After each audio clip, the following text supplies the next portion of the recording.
আসসালামু আলাইকুম সবাইকে। আজকে আমরা গণিত অধ্যায়টি নিয়ে আলোচনা করব। দেখো, প্রথমে আজকে আমরা গণিতের টাইপ 1 নিয়ে আলোচনা করব। গণিত অধ্যায় টাইপ 1-এ আছে গণিতের পরিচয় নির্ণয়। তো প্রথমেই দেখো, আমরা যদি গণিতের পরিচয়টা পড়তে চাই, তো প্রথমে আমরা উৎকেন্দ্রিকতা থেকে গণিতের পরিচয়গুলো নির্ণয় করা শিখব। দেখো, এইখানে ধরো কোনো একটা যদি এটা কণিক হয়, কণিকের কি কণিকের অনেক কিছু হইতে পারে, কি একজোড়া সরল রেখা, বৃত্ত, পরাবৃত্ত, উপবৃত্ত, অধিবৃত্ত। এবং এখানে দেখো, যদি উৎকেন্দ্রিকতার মান যদি কি হয়, যদি অসীম হয়, সেই ক্ষেত্রে কণিকটি হবে কি একজোড়া সরল রেখা। যদি উৎকেন্দ্রিকতার মান 0 হয়, সেই ক্ষেত্রে কণিকটি হবে বৃত্ত। এবং উৎকেন্দ্রিকতার মান যদি 1 হয়, তাহলে হবে কি এখানে পরাবৃত্ত। আবার যদি কখনো উৎকেন্দ্রিকতার মান 1-এর চেয়ে ছোট হয়, কি হয় বলো? যদি 1-এর চেয়ে ছোট হয়, তাহলে হবে কি উপবৃত্ত। আর অধিকতাটা মানে হচ্ছে কি বড়। তার মানে কি উৎকেন্দ্রিকতার মানটা 1-এর চেয়ে বড় হবে, অর্থাৎ উপবৃত্তের সময় কি 1-এর চেয়ে ছোট হবে এবং অধিবৃত্তের সময় 1-এর চেয়ে বড় হবে। এবং এইখানে দেখো, একটি দুই চলক বিশিষ্ট আদর্শ কণিকের সমীকরণ হচ্ছে কোনটা? A X square plus B Y square plus 2h X Y plus 2g X plus 2f Y plus C equal কি 0। এইটা হচ্ছে কি তোমার এখানে কণিকের আদর্শ সমীকরণ। ঠিক আছে। এবং এখান থেকে আরও দুটো জিনিস মনে রাখবা। যখন তুমি এখানে এ এবং বি হচ্ছে কি এক্স স্কোয়ারের সহগ হচ্ছে এখানে কি এ, এবং ওয়াই স্কোয়ারের সহগ হচ্ছে বি, এবং এক্স যুক্ত যে পদটা থাকবে তাকে 2 দ্বারা ভাগ করলে যেটা পাওয়া যায় সেটাই হবে কি এখানে এইচের মান। তো দেখো, পরবর্তীতে এইখানে যদি তুমি কখনো ধরো তোমাকে একটা এমসিকিউ কোনো একটা সমীকরণ দেওয়া আছে, তোমাকে বললো যে এইটা কিসের সমীকরণ নির্দেশ করে, এই ধরনের কোশ্চেন হইলেই তুমি প্রথমে দেখবা আগে যে সেইখানে এক্সযুক্ত কোনো পদ আছে কিনা।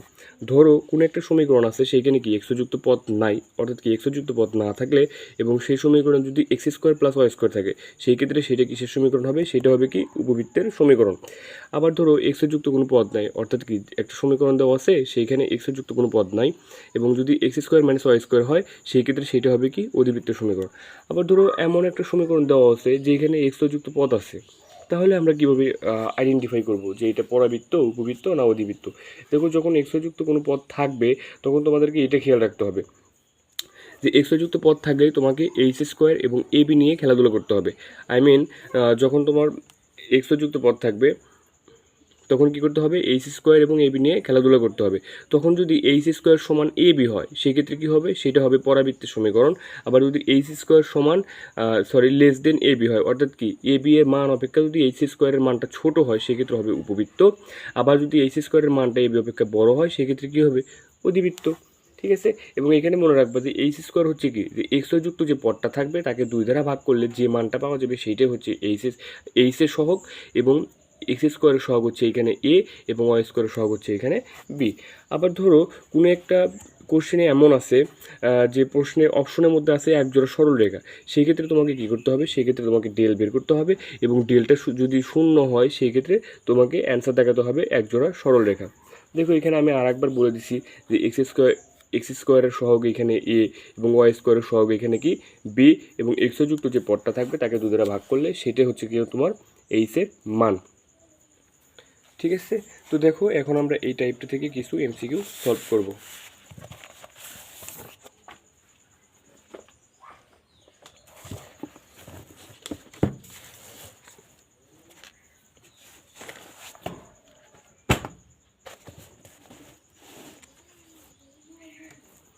দেখো, এখানে প্রথম কোশ্চেনটা এখানে কি আছে?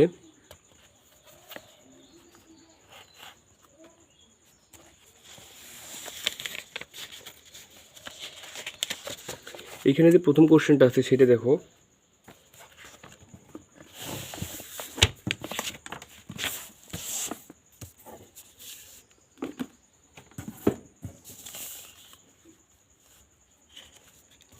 দেখো প্রথম কোশ্চেনটাই বলছে এখানে 17x² minus 2xy plus 17y square minus 104x বিয়োগ 140y প্লাস 446 সমান 0 বক্ররেখাটি জ্যামিতিক পরিচয় কি?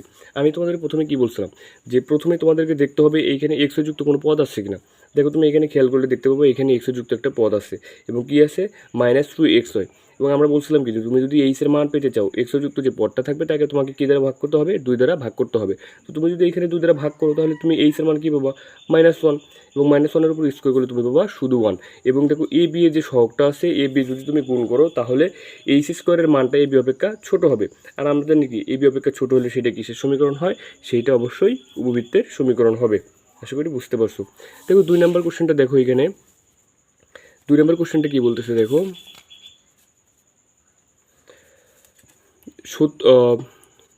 2x² - 4xy plus 3y² - x plus y -1 সমান 0 সমীকরণের জ্যামিতিক রূপ কোনটি। দেখো এখানেও কিন্তু এক্সের যুক্ত একটা পদ আছে, একে যদি তুমি 2 দ্বারা ভাগ করো তাহলে এইচের মান পাবা 2, এবং 2কে যদি বর্গ করো পাবা কত, 4, এবং এই দুটো গুণ করলে কত হয়, 3 × 2 = 6। দ্যাটস ওয়াই কি এইচ স্কোয়ারের মানটা এই বি অপেক্ষা ছোট। আর আমরা জানি কি এই শর্ত হলে কি হয়, এই শর্ত হলে কি হবে, এটা হবে কি উপবৃত্তের সমীকরণ। এই জন্য দেখো 3 নাম্বার দেখো, 3 নাম্বার দেখো কি বলতেছে, 3x² + 4y² - 6x সমান 0 সমীকরণটি কি বর্ণনা করে। ঠিক আছে, দেখো এটা কি বলছে, সমীকরণটি কি বর্ণনা করে। দেখো আমি কি বলছিলাম যে প্রথমে তোমাকে যে কোশ্চেন দেওয়া থাক না কেন, তোমার প্রথম কাজ হচ্ছে তুমি দেখবে ওখানে এক্সের যুক্ত পদ আছে কিনা, কোন ক্ষেত্রে, কণিকের পরিচয় নির্ণয়ের ক্ষেত্রে। ঠিক আছে, দেখো এখানে কিন্তু তুমি খেয়াল করে দেখতে পাবে এখানে কোনো এক্সের যুক্ত কোনো পদ নাই। আর আমরা জানি কি এক্সের যুক্ত কোনো পদ না থাকলে তখন যদি x² + y² হয় তাহলে কি হবে, উপবৃত্তের সমীকরণ। আর যদি x² - y² হয় তাহলে কি হয়, অধিবৃত্তের সমীকরণ।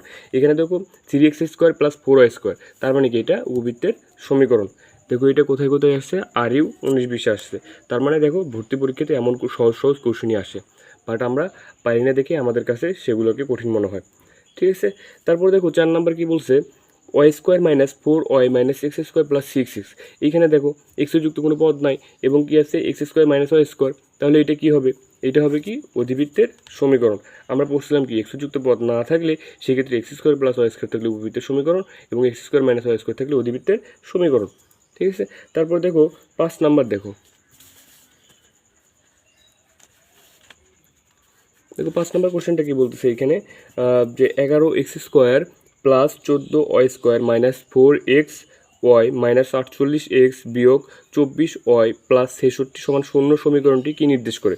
দেখো এখানে এক্সের যুক্ত পদ আছে এবং এটিকে 2 দ্বারা ভাগ করলে তুমি কত পাবা, 2, এবং 2কে বর্গ করলে 4, এবং এই দুটাকে যদি তুমি গুণ করো, অর্থাৎ কি এ বি এর মানকে যদি গুণ করো একটা বড় ভ্যালু পাবা। অর্থাৎ কি এখানে কি হচ্ছে, এখানে এইচ স্কোয়ারের মানটা এ বি অপেক্ষা ছোট হচ্ছে। আর এমন হলে কি হয়, সেটা উপবৃত্তের সমীকরণ হয়। ঠিক আছে, আশা করি বুঝতে পারছো। পরবর্তী কোশ্চেনটা দেখো, এখানে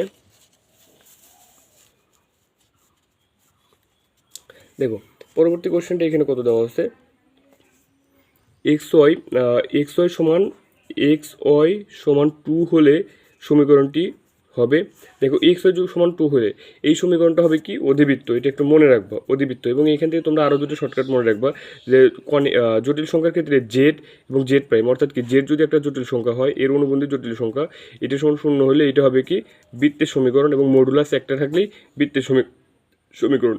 এই শর্টকাট দুটো একটু মাথায় রাখবা। তারপর দেখো আমরা প্রথমে কিন্তু পড়েছিলাম যে উৎকেন্দ্রিকতা থেকে কণিকের পরিচয়, অর্থাৎ কি যে যদি তোমার কি হয়, উৎকেন্দ্রিকতার মান যদি ইনফিনিটি হয় তাহলে কি হয়, এক জোড়া সরল রেখা হয়। যদি উৎকেন্দ্রিকতার মান 0 হয় তাহলে কি হয়, বৃত্ত হয়। এবং যদি উৎকেন্দ্রিকতার মান 1 হয় তাহলে কি হয়, পরাবৃত্ত হয়। যদি উৎকেন্দ্রিকতার মান একের চেয়ে কী হয়, ছোট হয়, তখন কি হয়, উপবৃত্ত হয়। এবং উৎকেন্দ্রিকতার মান যদি 1-এর চেয়ে বড় হয়, অধিবৃত্তের সমীকরণ হয়। ঠিক আছে, দেখো এখানে বলছে বৃত্তের উৎকেন্দ্রিকতা হতো, তার মানে কি 0। দেখো এখানে কি বলছে, উৎকেন্দ্রিকতার মান কি 1-এর চেয়ে ছোট। আমরা জানি কি 1-এর চেয়ে ছোট হলে কি হয়, উপবৃত্ত হয়। আর 1-এর চেয়ে বড় হলে কি হবে, অধিবৃত্ত হয়। এবং 0 হলে কি হয়, বৃত্ত হয়। এবং অসীম হলে কি হয়, সরল রেখা। এবং 1 হলে কি হয়, পরাবৃত্ত। আশা করি বুঝতে পারছো। দেখো 9 নাম্বার কি বলতেছে, কোনো উপবৃত্তের, 9 নাম্বারটা দেখো, কোনো উপবৃত্তের উৎকেন্দ্রিকতা 0 হলে তাকে কি, এটা আমরা জানি কি উৎকেন্দ্রিকতা 0 হলে সেটা কি বৃত্ত। আর 10 নম্বর দেখো কি বলছে, 5x² + 6y² + 12y = 0 সমীকরণটি কী নির্দেশ করে। দেখো এখানে কি এক্সের যুক্ত কোনো পদ আছে, এক্সের যুক্ত কোনো পদ নাই, এবং 5x² + 6y² আছে, দ্যাটস ওয়াই এটা কিসের সমীকরণ, উপবৃত্তের সমীকরণ। দেখো আজকে এই পর্যন্তই। তোমরা যদি এরকম শর্টকাট ভিডিও পেতে চাও তাহলে আমাদের ফেসবুক পেজটাকে ফলো করে রাখবা, এবং ভিডিওটি যদি তুমি ইউটিউব থেকে দেখে থাকো তাহলে আমাদের ইউটিউব চ্যানেলকে সাবস্ক্রাইব করে রাখবা। আর এরকম মজার মজার ভিডিও আগে পেতে চাইলে সাবস্ক্রাইব অথবা ফলো করে রাখো। আল্লাহ হাফেজ।